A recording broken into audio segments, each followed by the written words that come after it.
নামাজি যখন নামাজে দাঁড়ায়, একজন ফেরেশতা আল্লাহর পক্ষ থেকে এসে তার মাথার উপর ছায়া দিয়ে থাকে যতক্ষণ পর্যন্ত সে নামাজে থাকে। ওই নামাজি ব্যক্তির পক্ষ হয়ে রবের কাছে ইস্তেগফার করতে থাকে, দোয়া করতে থাকে।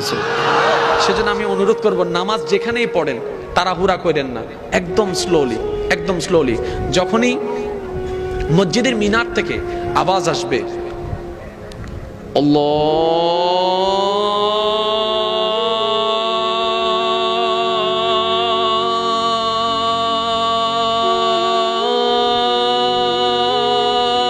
আকবার, আল্লাহু আকবার, মনটাকে স্থির করে ফেলবেন, আমার রবের দরবার থেকে ডাক এসেছে। এবার যদি বন্ধু ডাকে, গেট আউট। বউ ডাকছে, গেট আউট। স্বামী ডাকছে, গেট আউট। কেন? তোমাদের চাইতেও যিনি মহান, যিনি তোমাদের রব, ওই রব আমাকে ডাকছেন। এবার আপনি যখন নামাজের জন্য যাবেন, দেখবেন বাস্তবতার সাথে মিলিয়ে আপনার ব্যস্ততা বেড়ে যাবে, আপনার প্রবলেম বেড়ে যাবে, আপনার বিপদ বেড়ে যাবে, আপনার সমস্যা বেড়ে যাবে। যে কল করে না সেও আপনাকে কল দিয়ে ডিস্টার্ব করবে, এইখানে কাজ সেখানে কাজ। দেখবেন যখন দেখবেন যে এরকম একটা সিচুয়েশন তৈরি হচ্ছে, বুঝে নেবেন এটা শয়তানে করাচ্ছে যেন আপনি রবের কাছে না যান। এবার আপনি নিজেকে বলবেন দুনিয়া উল্টায় যাক, দরকার হলে মৃত্যুটা আমার নামাজ অবস্থায় হবে, তারপরও আমি আমার রবের দরবারে দাঁড়াবো তো দাঁড়াবো। আর দাঁড়াবো নাই বা কেন? খাওয়ানে ওয়ালা তিনি, বাঁচানে ওয়ালা তিনি। হাসরে তো ওনার সামনেই যেতে হবে, দুনিয়া তো আমার সামনে থাকবে না, আমার রবের কাছেই যেতে হবে। এবার আপনি নামাজে দাঁড়াবেন, আল্লাহু আকবার। এবার আমাদের যে কাজটা করতে হবে সেটা হচ্ছে স্লোলি স্লোলি। আলহামদুলিল্লাহি রাব্বিল আলামিন, আর রহমানির রহিম, মালিকি ইয়াউমিদ্দিন। প্রত্যেকটা আয়াতের পরে একটু বিরতি দিবেন।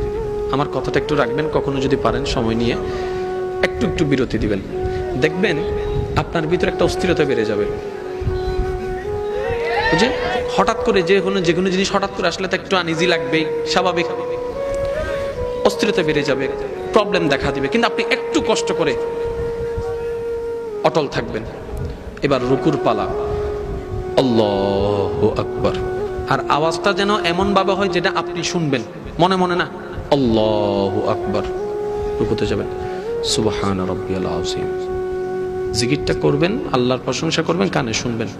এভাবে আপনি স্লোলি স্লোলি স্লোলি নামাজ পড়েন। 2 সপ্তাহ পরে দেখেন, 2 সপ্তাহ, আমার কথাটা রাখেন, 2 সপ্তাহ এভাবে করে দেখেন। 3য় সপ্তাহ থেকে মালিক যদি চাহে আপনি নামাজের মজা, রুকুর মজা, সিজদার মজা মনে অনুভব করতে থাকবেন। এটা একদিনে হওয়ার জিনিস নয়, আপনার আমাকে আগে আগাতে হবে, রব তারপর সাহায্য করবে।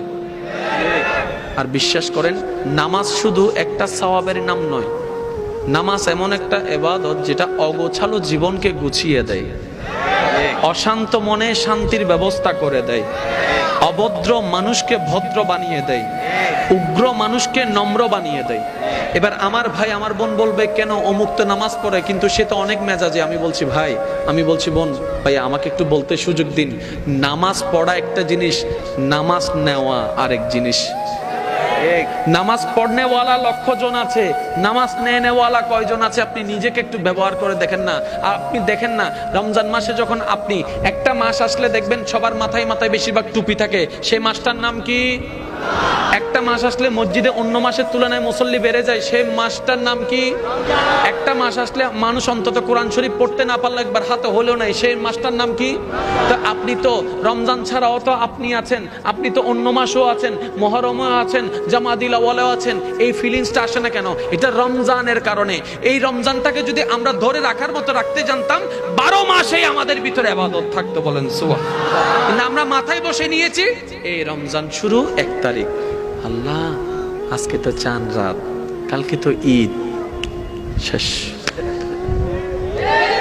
যদি এই জিনিসটা ধরে রাখতে পারতাম, 12টা মাসেই আমরা রোজাদার।